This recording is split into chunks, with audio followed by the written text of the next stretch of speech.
I'm wearing these big flower earrings to distract from my chin pimple.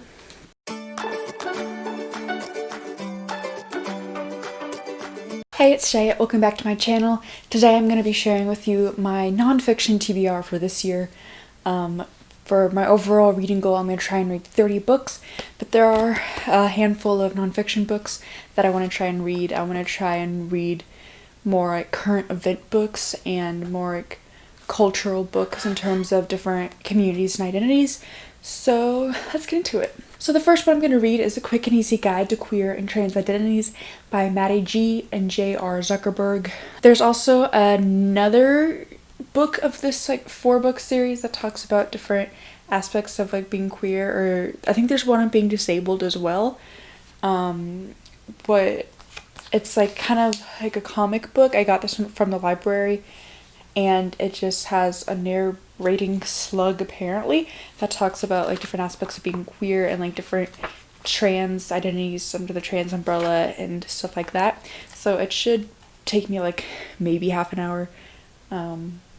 But it's such a cute little size. The next one I'm going to read I also currently have from the library, and that is You Call This Democracy? How to Fix Our Government and Deliver Power to the People by Elizabeth Rush. I'm like 2 pages in, but this is basically just like it has color. It has color, oh my god. But this is basically just talking about different aspects of our democracy and how the system is supposed to work and how it actually works. It talks about voter suppression. It talks about like should the voting age be lowered to 17 or 16 or something. It talks about like the Senate and super PACs, as well as like a whole bunch of other stuff that sometimes should, sometimes shouldn't be factors in our democracy and who wins. So I'm really excited to read this for obvious reasons. And now to the ones I actually own. There are more nonfiction books that I might get around to this year, but these are the ones I specifically want to read. The first one is Nevertheless We Persisted, 48 Voices of Defiance, Strength, and Courage, forward by Senator Amy Klobuchar. This just has like different essays from various activists, including Gavin Grimm, and honestly others I haven't heard of. The only one I'm really familiar with is Gavin Grimm. But this was published in 2018, I believe, around the time the midterms were happening. And so this has like a whole bunch of activists, and of course that's exciting to me because activism and stuff. The next one I started last year, but I'm hoping to finish this year because it is pretty easy to read, I guess. That is This Star Won't Go Out, a book on Esther Earl, written by her parents, an introduction by John Green. She was a big John Green fan, and she died before The Fault in Our Stars came out. She had cancer as a teenager and she passed away.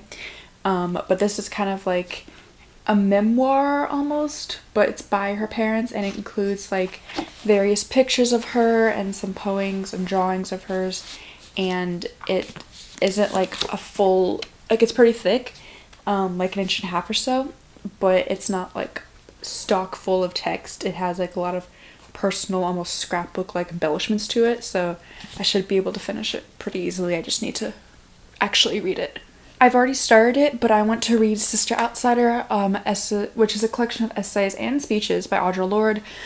She was a Black gay woman, and most of these were published like originally in the 80s, I believe. Yeah, the original text was copyright 1984. This version is from 2007, and in fall 2018 for one of my classes, we read a lot of stories and essays by Black women writers, and Audre Lorde's writing really stuck with me. You can see I've already tabbed a couple things, but I really enjoyed what I heard from her, and so I want to hear more from her, and so I have this book. And the last nonfiction book I want to for sure read this year is kind of a random one, but that is Hamilton the Revolution by Lin-Manuel Miranda and Jeremy McCarter. This is just like a big book with all the lyrics to all the songs, and it has like some behind the scenes things, including like the making of the musical, how Lynn came up with the idea. It has pictures of different documents from like actual real revolutionary founding fathers and stuff. And there's actually several spreads that are just pictures, and so I should get through it relatively quickly, but then again, the font is quite small and it has like 2 columns a page, so I might just be lying to you. Who knows? I might be lying to myself as well. That happens. So yeah, that's all I've got for today. Tell me down in the comments if you have any good nonfiction recommendations. I would love to like find some more nonfiction books to read because I'm trying to expand my horizons. If you like this video, give it a thumbs up, and don't forget to hit subscribe and ring the bell so you get notified whenever I upload. I upload regularly, and I'll see you in the next video. Thanks for watching. Bye.